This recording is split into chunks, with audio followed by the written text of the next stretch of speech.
Je suis parfaitement prêt. Très bien. Qui sera candidat pour la présidentielle en France en 2012 ? Sarkozy, Royal, Aubry, Strauss-Kahn sont les noms les plus souvent évoqués. Il faut désormais ajouter à cette liste le nom de Jean-Louis Borloo. Jean-Louis Borloo, qui fait effectivement la une du Figaro présidentiel, l'hypothèse Borloo pour rallier les centristes. Alors ça ne serait pas une initiative de Jean-Louis Borloo lui-même, Jean-Louis Borloo, pardon, le ministre de l'écologie et du développement durable, ça serait une idée de l'UMP. La majorité réfléchit aux meilleurs moyens d'élargir son électorat en 2012. On sait qu'il y a eu un problème pour les élections régionales qui viennent de se passer. La majorité a fait le plein des voix dès le premier tour et au deuxième tour, aucune réserve de voix, pas de centristes, pas de parti à la droite de l'UMP, si ce n'est l'extrême droite de Jean-Marie Le Pen, mais qui ne reporte pas ses voix nécessairement sur l'UMP. Bref, ça permettrait d'attirer les voix des électeurs centristes et des écologistes au premier tour de 2012, des électeurs qui ne voteraient pas nécessairement pour Nicolas Sarkozy au premier tour. Ce que nous dit le Figaro dans son éditorial, c'est que François Bayrou l'a déserté, ce centre. Hervé Morin peine à l'incarner, Dominique de Villepin rêve d'en être la figure de proue et Nicolas Sarkozy en a besoin.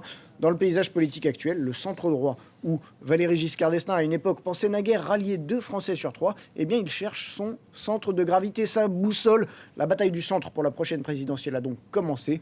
Le parti unique de droite version UMP a montré ses limites. Voilà ce que nous dit le Figaro, très intéressant à lire ce matin. Et c'est un scrutin qui va arriver beaucoup plus vite. Les élections en Grande-Bretagne, ce sera le 6 mai. Après 13 ans de règne travailliste, on l'a beaucoup dit, les conservateurs pourraient bien l'emporter. Oui, et Libération en fait sa une, et c'est un festival de jeux de mots dans Libération.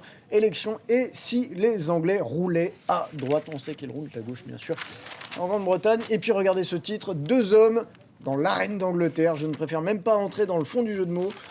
J'adore. C'est le portrait, mais alors, il s'intéresse à ça, Libération, tout en nous expliquant que les Britanniques, finalement, ne sont pas très intéressés par ce duel entre Gordon Brown pour les travaillistes et David Cameron pour les conservateurs, et puis il y a Nick Clegg, le libéral-démocrate, même dopé au débat et revitaminé avec Twitter. Le débat, c'est parce que c'est ce soir le fameux débat télévisé entre les 3 hommes à la télévision britannique. Même dopé au débat et revitaminé avec Twitter, l'aïeul des démocraties va voter sans le moindre enthousiasme. Pourtant, pour la première fois depuis 13 ans, personne ne peut prédire le résultat du scrutin. Aucune figure ne domine la politique britannique, comme l'ont fait chacun pendant 10 ans. Margaret Thatcher, puis Tony Blair. Le pays est revenu des grands hommes et des grandes femmes et des idéologies qu'ils représentaient. La crise est passée par là. Il y a un portrait simplement en 4e page de Libération de Nick Clegg, ce fameux 3e homme. Donc le bel inconnu. Le bel inconnu, c'est le faiseur de roi et il sera lui aussi dans le débat de ce soir. Alors c'est le dossier qui fait beaucoup parler les Parisiens. Bertrand Delanoë veut rendre les berges de la Seine, tout du moins en partie, aux piétons. Oui, et on en parle dans tous les journaux ce matin, et notamment dans La Croix, avec une belle image de synthèse.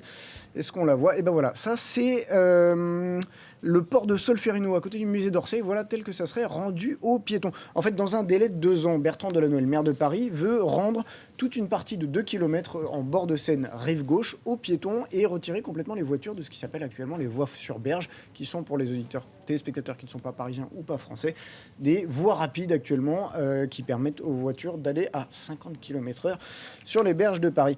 Et voilà, donc l'objectif, ça serait déjà de rendre ça aux piétons et puis de faire baisser la pollution. Simplement, bon, on en parle dans toute la presse, regardez la une du Figaro.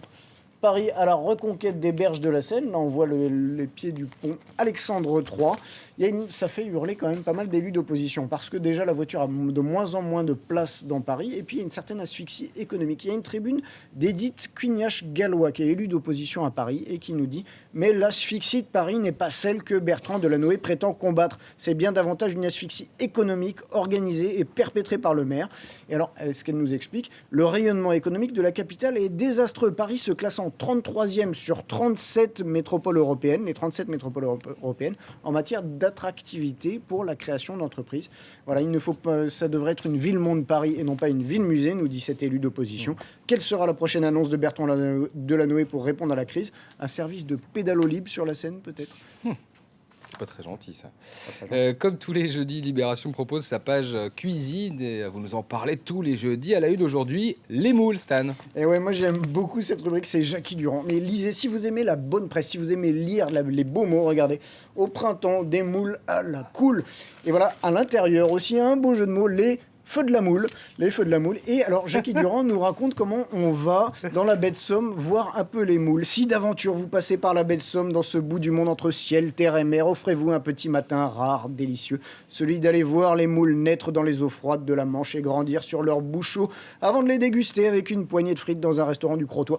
Et tout le détail, la recette des moules marinières, etc., c'est dans la rubrique de Jackie Durand, aujourd'hui dans Libération. Tout savoir sur les moules, très bien écrit et très intéressant. Voilà, et si vous voulez en savoir plus sur les moules, vous pouvez suivre la revue de presse de France 24 sur votre page Facebook. Facebook, la page revue de presse France 24, voilà. Devenez fan. Merci beaucoup Stan, il est 7h16 à Paris, vous êtes toujours dans la matinale et voilà ce qu'il faut retenir de l'actualité. Des milliers de personnes ont passé la nuit dehors dans la ville de Yushu.